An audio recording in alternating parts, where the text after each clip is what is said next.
strengths. I'm glad to have you here again with me on Insight. If this is your first time of joining me on this channel, you're welcome, and I'll be glad to have you subscribe to this channel where we'll be talking about different things and situations that affect life.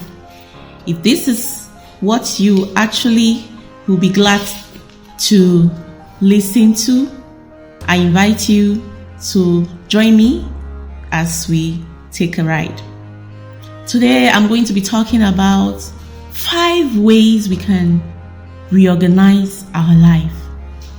Today we are encompassed with so many things clamoring for our attention, and you all agree with me that it's so busy in today's world, meeting up with targets, with a lot of things, with our career, with family, and so many other things.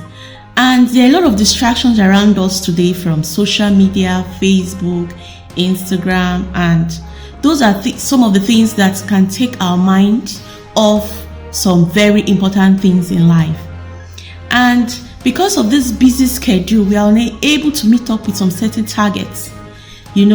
Just imagine someone waking up at 5 a.m. early hours of the morning. You need to do house chores, prepare your meal, and then for those that are married, they have kids, they need to prepare the kids for school, and then you have to journey to work, and then you get to work, you are faced with some annoying colleagues and there are some persons that have bosses that are so hard on them. All these can cause a lot of stress on the individual, and so you discover that some people are unable to cope with so many things happening to them at the same time, so many deadlines to meet, and this can actually affect the individual and the entire functioning of the person.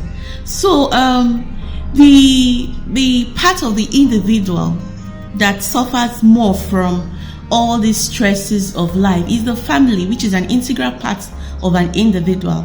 And so that will not reduce your interaction with your family, because there is no balance between work life and social life and family. So it actually impacts on the family significantly. And what if there are times you can have a spouse that does not understand, that is always complaining, oh, you're always busy at work, it's always work, you don't have time for me. That alone can cause stress. Even the children need the attention of their parents. And so when this attention is not there, it can lead to disharmony in the home. So it's very, very important for us to take charge and control of every situation of our life, because if you are unable to cope with all these things that are clamoring for your attention, you are likely going to have disharmony in your family. You are likely not going to be very, very effective at work. And what about your health? Significantly can be impacted. And so you cannot have people breaking down either physically, emotionally, and psychologically. And so it's very important to create a balance between your work life, your social life, your family life. There has to be a common ground in it all. One part should not suffer over the other. And so what can be done? First of all, we need to take care of ourselves. For you to be able to cope with all the external factors, you need to take care of yourself. It's very, very important. You need to create time for daily meditation. What do I mean?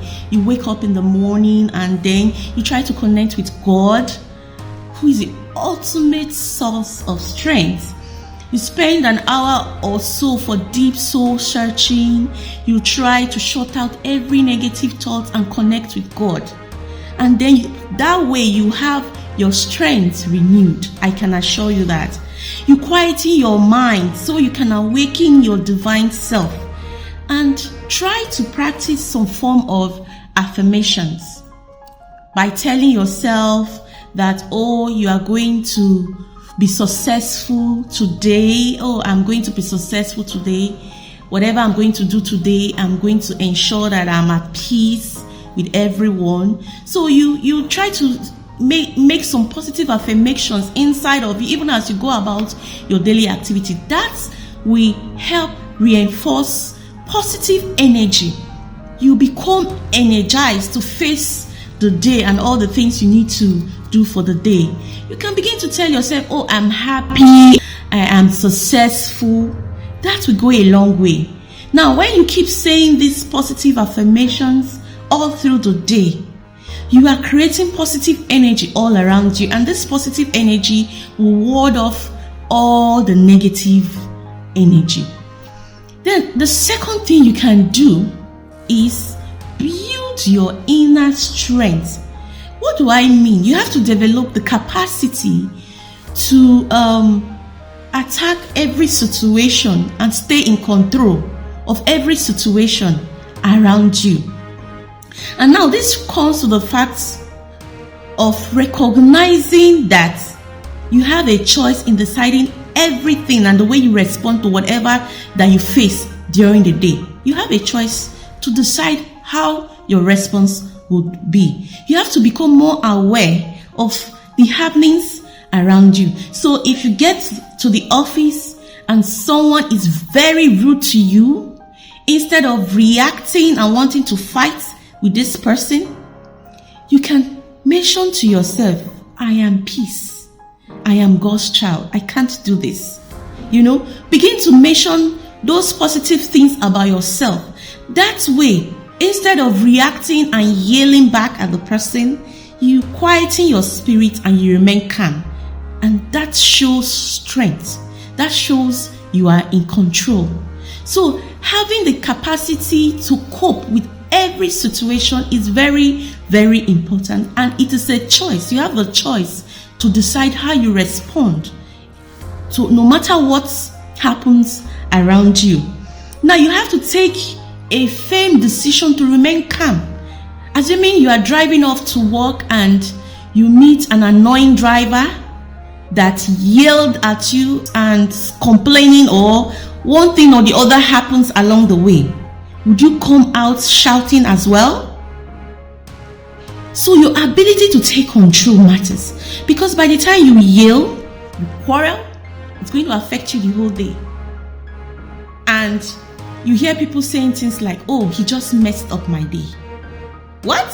Why would you let somebody to mess up your day when you have a choice to decide how your day will be?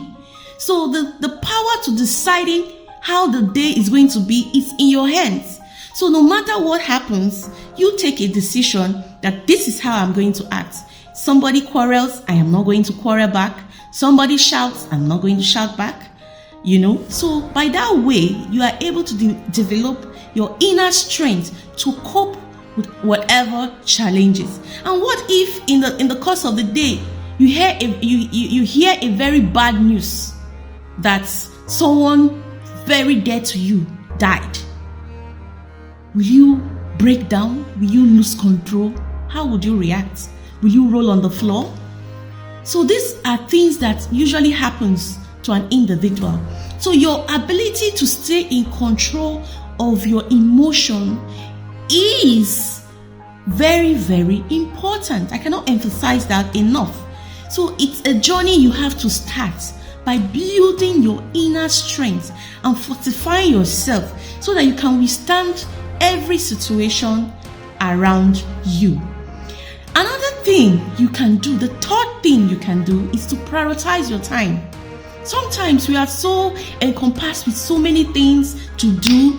You have a deadline to meet at work, you have this presentation, you have this job you need to finish up, or you have this assignment in school you need to finish up, and you have your children you need to attend to, and probably in church you have an assignment. So many things at the same time. Now, which one do you attend to first? That is why you need to prioritize. Have a diary where you write the first thing, the most important thing you need to do should be where your attention and your energy would flow towards. So you need to decide what is more important and what is least important in all these things that I need to do today. And then you first of all, from your to-do list, You attend to the most important, and that way you are able to give attention to what will likely give you the most pressure.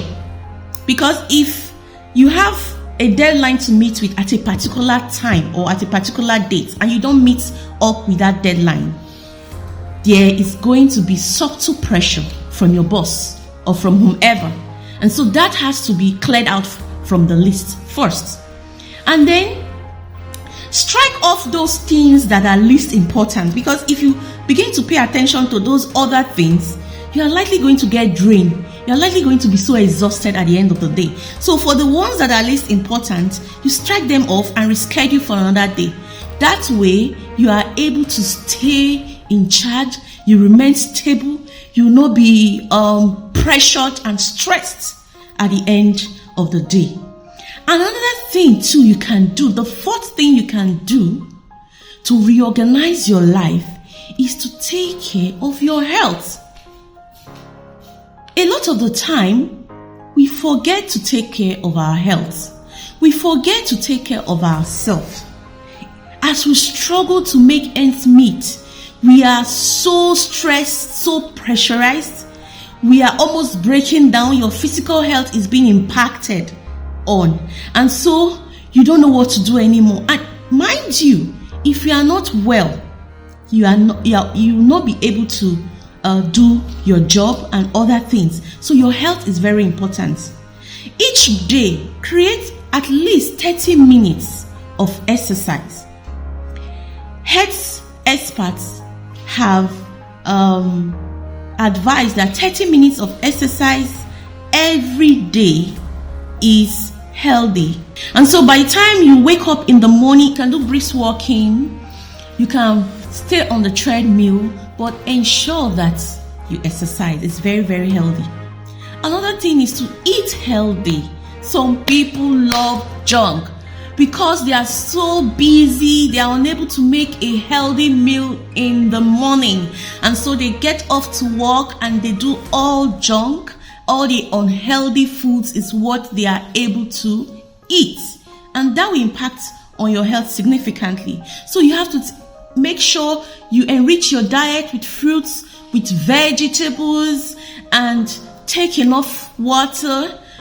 Avoid toxic drugs, toxic medications, alcohol, tobacco. These are psychoactive agents that can be so dangerous. It can impact on your health. There are 1,000 things that tobacco smoking can do to your health. And also, alcohol, excessive alcohol intake can impact on you significantly. So you need to avoid that as much as possible because they are injurious to your health. And now the fifth thing you need to do in order to reorganize your life is social interaction. Don't forget to bond with your family. Some people can have relationship at work. Wherever they go, they interact very well. But when they come home drained, tired. And when their children come rushing, oh, daddy, mommy, please, just go away. I'm tired. I need some rest. So they are unable to give time to their family. They are unable to give time to their spouses, to their children. And that can cause disharmony in the home. I know there are some women who complain a lot and they keep saying, oh, my husband, he never have enough time for me. He's always busy. Even when he comes back home with work. Are you that parent that comes back home with work? You shut your door to your children, to your spouses. Please, I don't want any disturbance. I just want to be alone. I need to finish this job. So we don't bond with our families. And sometimes when you are even with your family, you are there but you are not there. Why? You are there but you are with your phone.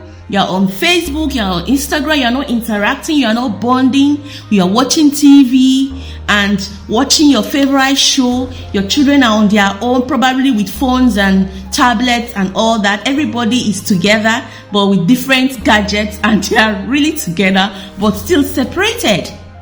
So it is very important for you to bond with your family. Create time for interaction where you sit together and tell stories, sit together and share your the experiences you had during the day, and create jokes and just laugh and be happy. That way you are able to nurture your emotional and psychological health, not only of your own but that of your family.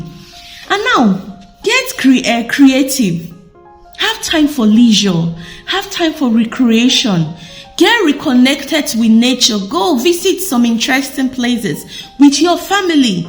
That way you are able to disconnect with everything that is clamoring for your attention. You are able to disconnect from social media. You are able to disconnect from your job and focus on your family. And I can assure you that alone is a therapy for stress.